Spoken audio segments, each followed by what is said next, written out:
আসসালামু আলাইকুম ওয়া রাহমাতুল্লাহি ওয়া বারাকাতুহু। সম্মানিত দর্শক সকলকে স্বাগত জানাচ্ছি বিআর মাসুদ ইনফোর আরো একটা নতুন ইনফরমেটিভ ভিডিওতে। শুধু দর্শক, আজকে যে বিষয়টা জানাবো খুব সেনসিটিভ একটা বিষয়। সেটা হচ্ছে আপনারা সকলেই জানেন যে ভারত কিন্তু ইতিমধ্যে বাংলাদেশীদেরকে কোনো প্রকারের ভিসা দিচ্ছে না। Medical visa, double entry visa এবং স্টুডেন্ট ভিসা বলে যে আবেদনগুলো জমা নেওয়া হচ্ছে, এটা এক কথায় শুভঙ্করের ফাঁকি। চাহিদার বিপরীতে সেটা 1%ও না। এখন কথা হচ্ছে যে গেল কয়েকদিন হচ্ছে ভারতীয় মিডিয়া সহ বাংলাদেশি কিছু মিডিয়াও বলছে যে ভারত নাকি বাংলাদেশিদেরকে ভিসা দিয়েছে বা ট্যুরিস্ট ভিসা দিচ্ছে।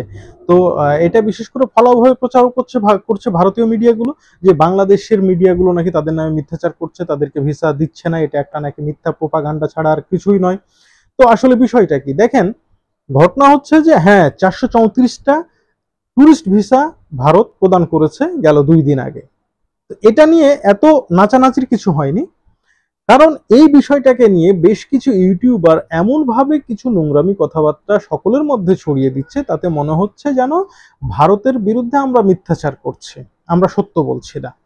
তো আসলে মূল সত্যটা কি এখন আসুন জানি।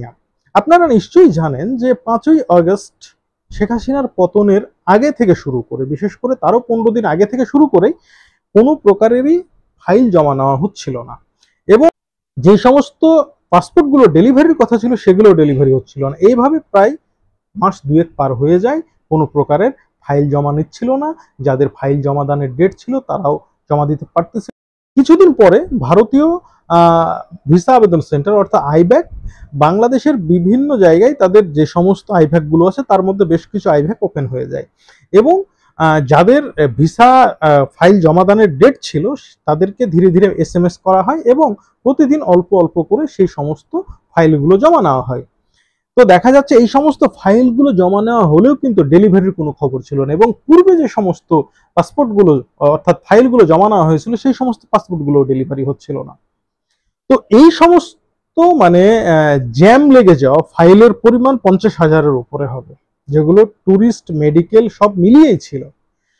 তো এই সমস্ত ভিসাগুলোর মধ্যে কিন্তু ম্যাক্সিমামই, মানে এই আবেদনগুলোর মধ্যে ম্যাক্সিমামই ছিল ট্যুরিস্ট ভিসা। আমি আবারও বলছি, বাংলাদেশ থেকে যে পরিমাণে ভারতে ভিসা আবেদন করা হয়, অনেকেই হয়তো আপনাকে ভুল তথ্য দিবে যে তার মধ্যে 70 বা 80, কেউ কেউ বলবে 90% হচ্ছে মেডিকেল ভিসা। আসলে কথাটা ভুল।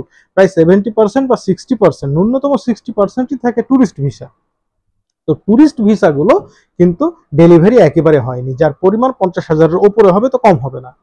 তো এই যে একটা বিশাল পরিমাণে ফাইল জ্যাম লেগেছিল তাদের কাছে ছিল, তারা ফাইল মানে ভিসাগুলো ছাড়ছিল না। এদের মধ্যে থেকে মাত্র 434 জনকে ভিসা দেওয়া হয়েছে। আমার কথাটা কি বুঝতে পেরেছেন? এই যে 434 জনকে ভিসা দেওয়া হয়েছে, এই 434 জনকে ভিসা দেওয়ার ক্ষেত্রে কিন্তু ভারত কঠোরভাবে চুলচেরা বিশ্লেষণ করেছে। তাদের কেউ কোনো জামাত বা বিএনপি রাজনীতির সাথে জড়িত আছে কিনা, এবং এদের মধ্যে কেউ কি মানে এই যে ছাত্র আন্দোলন হলো অর্থাৎ সরকার পতনের আন্দোলনের সাথে জড়িত আছে কিনা, এদের কাউকে তারা ভিসা ইস্যু করেনি। শুধুমাত্র ভিসা ইস্যু করেছে তাদেরকে যারা আওয়ামী লীগের পক্ষের রাজনীতি করেছে, আওয়ামী লীগের পক্ষের যারা লোক ছিল শুধুমাত্র তাদেরকে, ঠিক আছে, এবং তাদের স্বজাতি হিন্দু ভাই ব্রাদারকে। এখন অনেকে হয়তো বলবে যে হিন্দু ভাই ব্রাদারকে দিয়েছে বলে আপনি একটা বৈষম্য টানছেন। আসলে আমি বৈষম্য টানছি না।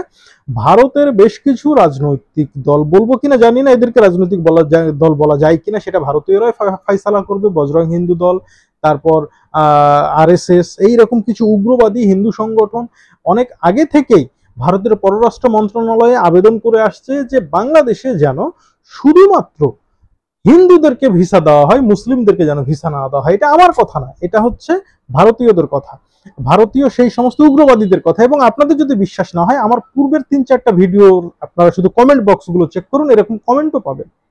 এবং আমার দর্শকদের একটা বিশাল অংশ আছে যারা ভারতীয়, শুধু বিশাল অংশ না, বলতে গেলে প্রায় 40% অংশই হচ্ছে ভারতীয়, যারা ভারত থেকে আমার ভিডিও দেখে এবং আজে বাজে কমেন্ট নিত্যদিন করতেই থাকে। আপনারা একটু দেখেন, সেখানেও এই কমেন্টগুলো পাবেন। তো ঘটনা হচ্ছে যে এই যে ভিসা, যে মানে যে ভিসাটা ছাড়া হয়েছে বাংলাদেশিদের জন্য, এটা একেবারে কি বলবো, এটা শুভঙ্করের ফাঁকি বললেও বোধহয় কম হয়ে যাবে, কারণ এটাও চাহিদার বিপরীতে 1%-এরও কম। আশা করি আপনাদেরকে আমি বোঝাতে সক্ষম হয়েছি। সকলকে ধন্যবাদ। আসসালামু আলাইকুম ওয়া রাহমাতুল্লাহ।